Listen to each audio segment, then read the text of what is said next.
إن الحمد لله نحمده ونستعينه ونؤمن به ونتوكل عليه ونعوذ بالله من شرور أنفسنا ومن سيئات أعمالنا من يهده الله فلا مضل له ومن يضلله فلا هادي له ونشهد أن لا إله إلا الله وحده لا شريك له ونشهد أن محمدا عبده ورسوله صلى الله عليه وسلم.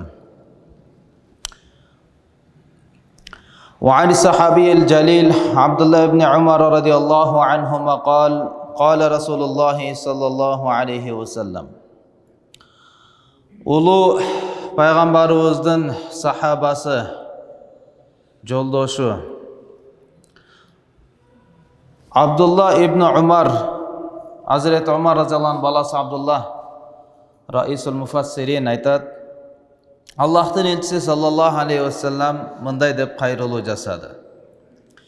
Ya ma'şaral muhacirin, o muhacirler tobu, Mekke'de Medine'ye göçüp gelgen, birinci İslam'da kabul kılgan, muhacirler göçüp gelgen tobu musulmanlar. 5 nersege kaçanda sizler duşar bolo turgan bolsoңор, Allah'ım al nersege kirepter boludan Allah'ımdan saqtanamın. Dəcatdan 5 nerse var, anın kesepet öte katı Allah'dan al arqılı saqta. Allah arqılı Allah'dan saqtanamın. Lam tadharul fahisha fi qawmin qattu hatta yu'linu biha illa fasha fihimut ta'un ve law ja'u allati lam takun madat fi aslafihim alladina madaw. Birincisi, kaysılele bir qawmda, el arasında, Qaysilele uçurda uyatsızlık açık çığa turgan bolsa, jada kalsa anı açık ele ellerinin arasında açık jariya kılınıp kalsa, anda alardın arasında taun, çuma, juğuştu, oru, jana alardın murda ata babasının jaşoosunda bolup körbөгөн dengeldegi oğrular aradın arasında açık çıgat. Eğer uyatsızlık koyup ketse, anda aladın arasında ata babalarındaki bolboğan oğrular kelip çıgat. Walam yanqusul mikyala wal mizan, tarazalardı ölçöp turgan idişlerdi kemite turgan bolsa, anda sözsüz alar kurgakçılık, kıyınçılık, jana başçının, padişanın zulumduğuna, katuluğuna alar duşar boluşat. وَلَمْ يَمْنَعُوا زَكَاةَ أَمْوَالِهِمْ إِلَّا مُنِعُوا الْقَطَرَ مِنَ السَّمَاءِ وَلَوْلَا الْبَهَائِمْ لَمْ يُمْتَرُوا. Jana kaysılele el özünün baylıklarının zeketlerini berbey koysa, anda asmandan düşürüle turgan can tamçılarından üzülüp kalışat. Egerde canı barları bolboğonda, anda alarga can dağı berilbeyt bolçu. وَلَمْ يَنْقُضُوا عَهْدَ اللّٰهِ وَعْهْدَ رَسُولِهِ إِلَّا سَلَّطَ اللّٰهُ عَلَيْهِمْ عَدُوًّا مِنْ غَيْرِهِمْ فَأُخِذُوا بَعْضَ مَا فِي أَيْدِيهِمْ وَمَالِهِمْ.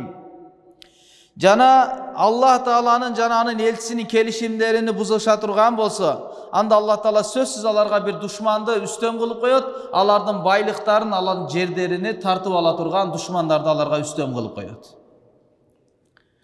وَمَا لَمْ تَحْكُمْ أَئِمَّتُهُمْ بِكِتَابِ اللّٰهِ وَيَتَخَيَّرُوا مِمَّا أَنْزَلَ اللّٰهُ إِلَّا جَعَلَ اللّٰهُ بِأَسْهَمِ بَيْنَهُمْ.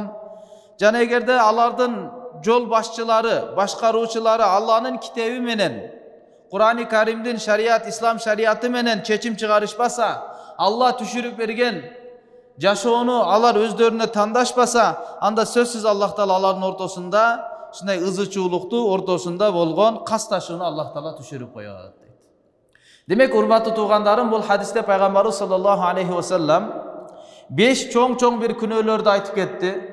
Oşol күнөөлөрдүн kesepeti adam balasının düğünöde ele başıbızga düşöt eken, jaşoobuzda göröt ekenmiz.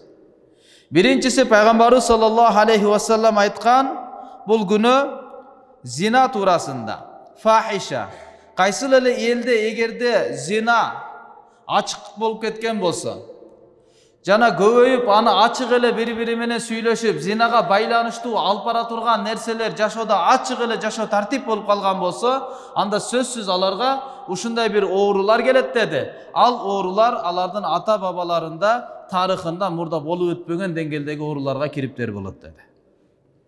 Бул зина деген урматтуу туугандарым, бүгүнкү жумабыздын темасы да ушул, зинанын кесепеттери. Зинадан оолак болуу. Кур'ан-ы Каримде Аллах субханаху ва таала зина кылбагыла деп айткан эмес, балким вала тaqrabu зина иннаху кана фахишата ва саа сабила. Силер зинага жакындабагыла деп Аллах таала буйрук берген. Зинага жакындабагыла. Никесиз жакындыкка жакындабагыла. Чындыгында ал өтө фахиша, уяттуу нерсе, ва саа сабила өтө жаман жол. Жашоону буза турган, коомчулукта оорчулуктарды, жашоонун кыйынчылыгын туудура турган жаман жол болот. Силер зинага жакындабагыла деди да. Демек жакындабагыла дегенден улам Аллах таала Кур'ан-ы Каримде куллил муъминина ягудду мин абсарихим ва яхфазу фуружахум. Момундарга айткын о Мухаммад, Аллага ишенем, имандуумун деп аткан адамдарга айткын. Алардын табагы динсиз эле адамдардай эле жашап жүрө бербейт. Алардын жашоосу өзгөчө болот, аларга байланыштуу тартиптер болот. Ягудду мин абсарихим. Имандуу адамдар көздөрүнү төмөн алып жүрсүн. Уятсыз нерселерди карай бербесин, жылаңачтарга көз сала бербесин. Телефондон болсун, телевизордон болсун, журнал газеталардан болсун, сүрөттөр болсун, же өтүп бара жатканда реклама башка нерселер. Ягудду мин абсарихим. Айт имандууларга көздөрүнү төмөн алып жүрсүн аларды. Ва яхфазу фуружахум. Жана өздөрүнүн уяттуу жерлерин сактап жүрүшсүн. Мына ушул алар үчүн эң таза жолду. Эң таза жашоо. Ошондой эле имандуу аялдарга да айткын, ягдудна мин абсарихинна. Алар деле көздөрүнү төмөн алсын. Аял заты дагы эркектерге карабасын. Пайгамбарыбыз саллаллаху алейхи ва саллям олтурса, бир жолу Абдулла ибн Умм Мактум радиаллаху анху көзү азиз болгон, көзү көрбөгөн сахаба келип калды. Пайгамбардын алдында олтурган аялы, пайгамбардын жубайы перде кылган жок, тосунган жок. Анан чыгып кеткенден кийин эмне үчүн мындай кылдың дегенде, пайгамбардын жубайы үзүр айтты, көзү азиз го, көрбөйт го деген сөздү. Пайгамбар айтты, эмне сенин көзүң көрбөй беле деди. Алга макул сени көрбөй, сен аны көрбөй атасың ба? Жана эки жынска тең, эркекке дагы, аялга да Алла Кур'ан-ы Каримде момундарга айткын, алар көздөрүнү төмөн алсын, өздөрүнүн уяттуу жерлерин сактасын дегендин өзү жетиштүү болчу. Себеби Кур'андын тартиби ошондой, эркектер айтылганда алардын ичинде аялдар өзүнүн ичинде камтылып кетет. Бирок Алла маанилүү болгондук себептен өзгөчө дагы кайталап атат. Ва куллил муъминат. Момундарга да айткыным деп.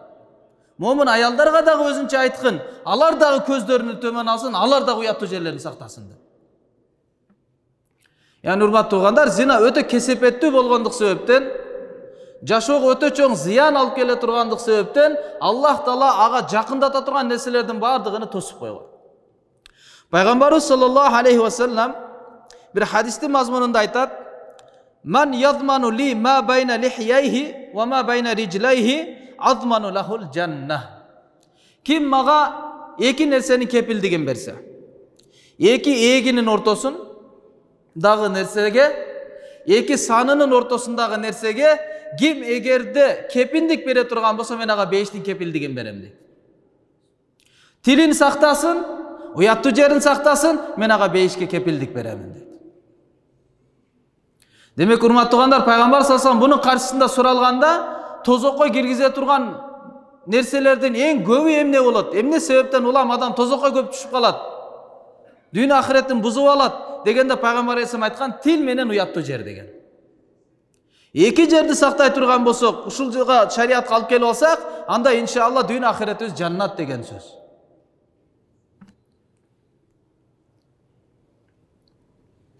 Ошондон урматтуу туугандар, ислам шариатында көз сактоонун буйруктары, жалгыз олтурбоонун буйруктары, ушунун бардыгы зинанын кесепетинен берилген. Пайгамбар саллаллаху алейхи ва саллям айтат, мисалы бир эркек аял менен жалгыз отуруп кала турган болсо, анда илля салисахума шайтан, анда алардын үчүнчүсү сөзсүз шайтан болот дейт. Эки отуруп калды, үчүнчү сөзсүз шайтан болот. Махрамсыз жалгыз отурбасын. Махрамсыз сапарга чыкпасын. Муддату сафар. Мисалы Кыргызстанда 120 километрге фатва. Ошо 120 километрлик аралыкка өзүнүн жакын эркектерисиз аял кишини сапарга чыкканга рухсат жок. Жылдап, айлап, Алла кечирсин, Россияда, башка чет мамлекеттерде эркектердин арасында иштегенге жөнөтүп коюп туруп, биякта олтурган, акча санап олтурган эркектерге азаматсында өзүнчө эле бир ордер бериш керек да. Пайгамбар саллаллаху алейхи вассалам айткан, даюс аялдарды кызганбаган эркектер бейишке эч качан кирбейт деген алар. Yani çoğun bir zinaga yol açuu emne ayaldardın erkeksiz sapar kılıyorsu. Sapar kılıp barıp geliyorsu. Hem oşa jaka barıp alıp iştep, jaşap, жылда böyle erkeksiz yürüş, hurmat tutugan ve erkeklik namuska bul takır dal gelbey turgan nerse. Erkek adam anday nesege yol verbeş gerek. Akça tabu. Ar-ricalu kavvamuna alan nisa. Kur'an'da Allah Teala aytat, erkekler ayaldarga közömölde öçü.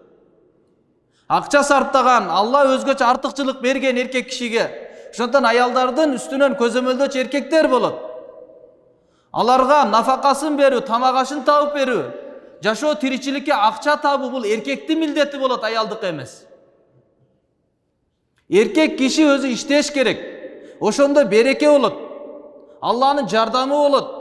Жашоонун тынчтыгы, балдардын тарбияты эркектин көчөдө мээнет кылуусу менен болот.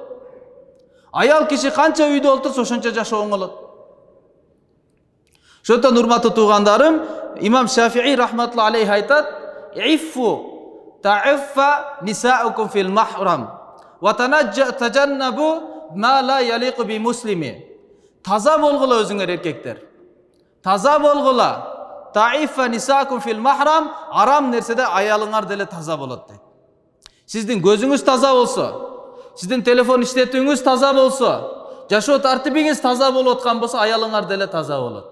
Жана мусулмандарга ылайык келбеген нерседен өзүңөр сактангыла дейт. Инна зина дайнун ида акрафтаху.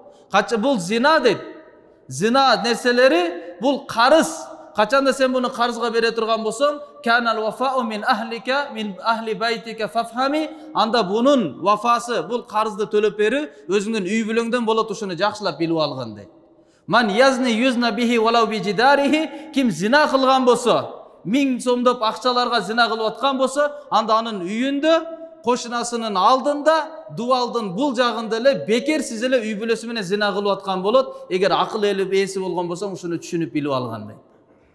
Yani urmatlı tuğandar, ulamalar aytıp gelgen bul zina maselesi, bul karız maselesi degen. Bирөөгө zina kılsaң söz kesepetini görösүң degen söz. Eger toba kılbasaңыз, Toba kılsanız kesepeti dele juulat.